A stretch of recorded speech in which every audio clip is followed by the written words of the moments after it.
What's going on, you guys? Petplatypus here, and it's time to talk about Attack on Titan Season 2, Episode 2, or Episode 27 as it calls itself. Attack on Titan. As far as the first episode of this season goes, since I didn't review it, it was good. It was definitely a good episode. The Beast Titan is really intriguing. The animation was good. The art was good. Especially the art on the Beast Titan was just insane. And he talks, which is crazy, and then that one guy died, and I don't know, I didn't really care about him, but it was kind of sad because he was the only person who saw the Beast Titan and actually saw him talk, which is insanely important information, and now the dude's dead. So that kind of sucks. And then, of course, you have Titans getting inside the wall, which is always a big deal. Kind of numb to it, though, because I watched the first two recap movies. Yeah, they did a recap movie for the first season, and the Titans break into the wall like I think twice in that fucking across those two movies. There's all kinds of Titan fighting. So them getting into the wall, it's cool that it's really sudden. But for me, since I just watched those recap movies, I'm a little numb to the shock value of the Titans getting in. But still, it's good danger because the Titans are massive threats. I relearned that after watching those recap movies, just how overwhelming they are compared to normal humans, which is something the show is really good with, and the first episode definitely carries the tone of the series. You know, the opening is just like the other openings in terms of visual style. I think it's the same artist or the same band, so yeah, they did a really good job making this feel like it's Attack on Titan. You're right at home with it. So yeah, it doesn't feel totally different or totally detached after like 4 years. But maybe that's because I watched the recap movie, so I got that Attack on Titan flavor before I started watching Season 2. But either way, first episode was good. This is definitely a more story-driven episode, I think. We got some stuff with Eren and Armin and Mikasa talking about what if the walls are made out of the weird, hardening fucking hockey shit that the female Titan was using against Eren. Like, what if that's what the walls are made out of, since there are Titans in the wall? And that's definitely an interesting idea, because the Colossal Titan does only kick in the gates. He never kicks in the walls. And you feel like he probably could, considering how massive he is, if he is strong enough to do that. I mean, when he grabbed the wall, he kind of cracked it, so it seems like it would be possible for him to do it, or maybe he can't get past the crystallized stuff, or maybe he doesn't want to disturb the Titans in the wall. It's really interesting, all kinds of shit going on. The wall religion motherfucker knows shit about it, but he won't talk. And of course, from a writing standpoint, you understand why. You think, oh, well, this guy's not going to talk because then we would find out the twist too early or whatever.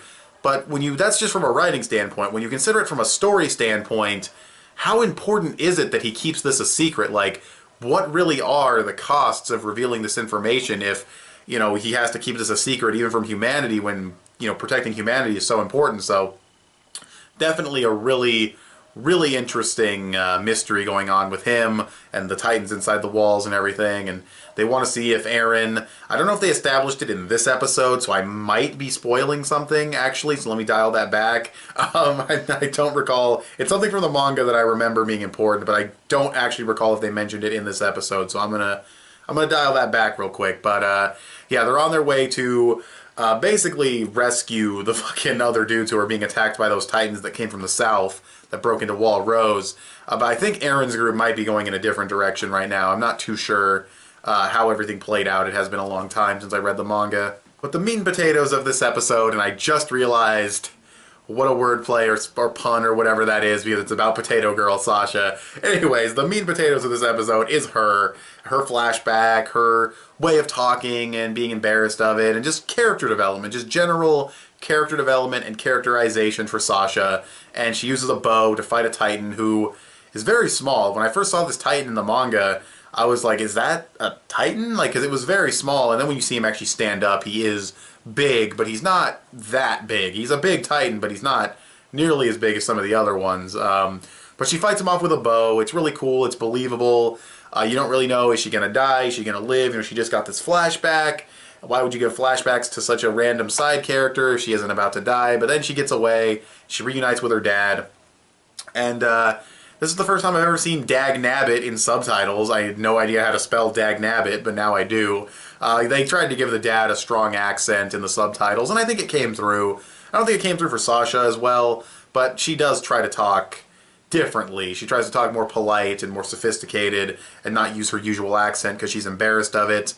kind of neat little character quirks, I guess. Nothing too phenomenal, but good characterization for her and good development. So, yeah, I've always kind of liked her character. Though the scene where she was trying to eat the food in the first flashback with her dad was a little weird. I mean, maybe she was really hungry because she was starving. I'm not sure.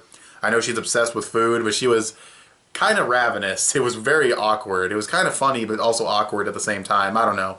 But, yeah, the animation in this episode was good as well. I was just thinking about that. Art was good. You'd pretty much expect that from Attack on Titan, honestly. And then we have the Coney part, or Connie, or whatever his name is. He goes to his hometown, he finds his house, and there's a Titan laying there. And the big twist, or not twist, the big cliffhanger ending is how'd the Titan get there if it has tiny arms and tiny legs? It can't walk, so how did it end up crushing his house? Really interesting. There's definitely guesses you could throw out, and there's definitely guesses that the characters are going to throw out pretty soon. I'm not going to say anything. I think they'll even hint at it a little stronger in the very next episode, actually, but it's really cool. It adds a whole new dynamic to the Titans and everything, and it's just super interesting. All kinds of interesting stuff are happening with the Titans in this little arc that we're about to get. It really is pretty damn good. It's once the Titans stop showing up that I got a little bit bored of the manga and stopped reading it. And it's not because, like, oh, I need Titans 24/7 for it to be entertaining. It's just, like, the people aren't interesting, you know what I mean? I'll talk about it more when I do, like, a review of, like, the entire first season or whatever, or just give my thoughts on Attack on Titan in general. But the characters are not a strong point in this series, and because of that, I wasn't as interested in the plot. So hopefully the anime can spice things up in that regard and make the plot a little bit more interesting to follow. And that's pretty much it. I don't really think there's anything else to say about this episode. It's pretty good. Good mystery, good development for Sasha. Stuff with Coney was cool. Kind of nice to see him getting some focus since he was pretty background in the first season. You know, he was a prominent character, but nothing too special. So yeah, that's pretty much all I have to say, though. It's a good episode. Nothing incredible, but still good. So I'll probably give it like a 7.5, 8 out of 10. Good to very good episode of Attack on Titan. But that's all I have to say about this episode of Attack on Titan. What do you guys think? Go ahead and tell me in the comment section below. You can also give this video a thumbs up and share it on social media. Both those would help me out a lot. Subscribe if you haven't already, or if you like what you've seen here. Click that little bell to get notifications of when my videos go up. I want to thank you guys for watching, and I'll talk to you guys later. Bye.